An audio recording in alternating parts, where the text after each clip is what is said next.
हानि लाभ जीवन मरण, जस वप जस विधि हाथ।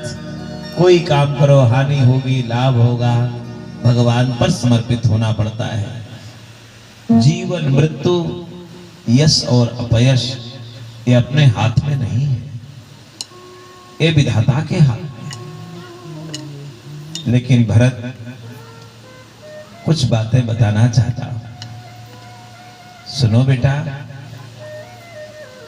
गुरुदेव वशिष्ठ के विचार में मृत्यु दो प्रकार की होती है। गुरुदेव वशिष्ठ का दर्शन है मृत्यु दो प्रकार की। एक मृत्यु मेरा कोई नहीं है और मर गया तो रोने को मन करता है, अरे अभी से बड़ी आवश्यकता थी, बहुत आवश्यकता थी। अभी स्वामी विवेकानंद के विषय में महाराज जी सुना रहे थे। स्वामी विवेकानंद कितना याद आते हैं। एक बार स्वामी विवेकानंद किसी गांव के किनारे से जा रहे थे, साथ में गुरुदेव भगवान थे। उनके गुरुदेव भगवान स्वामी रामकृष्ण परमहंस पूरे जीवन पत्नी को मां कहते थे और मां मानते थे। ऐसे गुरुदेव मां, स्वामी रामकृष्ण परमहंस ऐसे महापुरुष, स्वामी विवेकानंद के गुरुदेव भगवान। एक घटना सुनाऊं। बार बार जाते थे रसोई घर में और कहे कुछ बनाए हो माता जी, कुछ बनाया है? हाँ कुछ खिलाती बार बार खिला देती। एक दिन 4-5 बार गए, हर 10 मिनट पर जाए, 11 मिनट बन जाए, पहुंच गए रसोई घर में, कुल्लाओ खाएं। माता जी ने पूछा कि इतना क्यों आते हो बार बार रसोई में खाने? परमहंस जी ने कहा कि मैंने आत्मा को और शरीर को दोनों को अलग कर दिया है। धन्य है संत हमारे देश के, आत्मा को शरीर को अलग कर दिया है। ये आत्मा को मैंने शरीर के बंधन में बांध रखा है, बंधन मुक्त हो गई फिर भी मैंने बांध दिया है। और शरीर बंधी है स्वाद में, इसीलिए थोड़ी थोड़ी देर बाद मैं आता हूं, स्वाद लेता हूं। शरीर बंधी रहे, और जिस दिन मैं ना आऊंगा माता जी समझना परमहंस नहीं रहेगा। और 3 दिन हो गया जब नहीं गए रसोई घर में, 3 दिन बाद शरीर छोड़ दिया परमहंस। ऐसे गुरुदेव थे। गांव से निकले तो गांव वाले दौड़े, स्वामी विवेकानंद जी आ गए।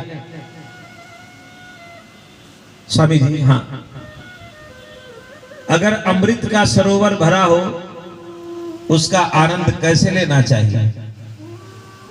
आपके गांव में जो राम कथा का अमृत का सरोवर इस समय भरा हुआ है, कल तक और है, इसका आनंद कैसे लेना चाहिए? स्वामी जी ने कहा कि अमृत सरोवर के तट पर बैठ जाओ और बड़ी देर तक उसका दर्शन करो, ऐसे आनंद लो अमृत का। पीछे गुरुदेव भगवान खड़े थे, हंस पड़े। स्वामी विवेकानंद ने कहा, गुरुदेव क्या उत्तर नहीं दे पाया, कुछ गलती हो गई? गुरुदेव ने कहा, विवेकानंद उत्तर नहीं दे पाए, इसलिए मैं हंस पड़ा। गांव वाले भोले भाले पूछ रहे हैं, इनको उत्तर नहीं दिया। सही उत्तर दे नहीं पाए बेटा। गुरुदेव फिर क्या कहना चाहिए?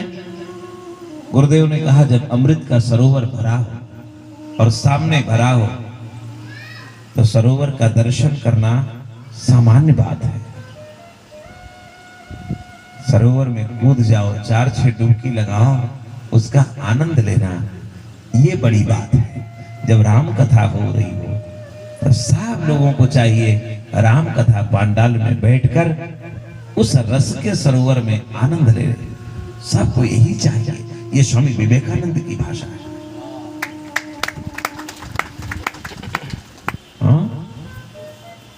मेरे भाई बहन,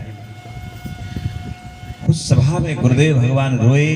गुरुदेव भगवान कहते हैं स्वामी विवेकानंद के न रहने पर हम सब आज भी रोते हैं।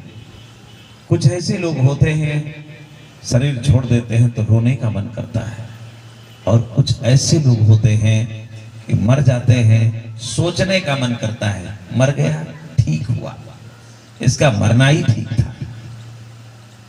गुरुदेव वशिष्ठ के दर्शन में यही है, किसका मरना रोने योग्य है और किसका मरना सोचनीय है, सोचने योग्य है, ये भरत को बता रहे हैं। देखो चारों वर्णों की बात यहाँ की गई है, चारों आश्रमों की बात की गई है, चारों धर्मों की बात की गई है। क्या दर्शन है। आज भी भारत भूमि में हमारे भगवान चार जगह प्रत्यक्ष रूप से विराजमान है। हमारे भगवान भारत की धरती पर प्रत्यक्ष विराजमान हैं। आपके बगल में बिल्कुल राजस्थान में पुष्कर में भगवान ब्रह्म तीर्थ में जल रूप में विराजमान है। पद्म पुराण की दिव्य कथा है महाराज, भगवान यहां जल रूप में विराजमान है।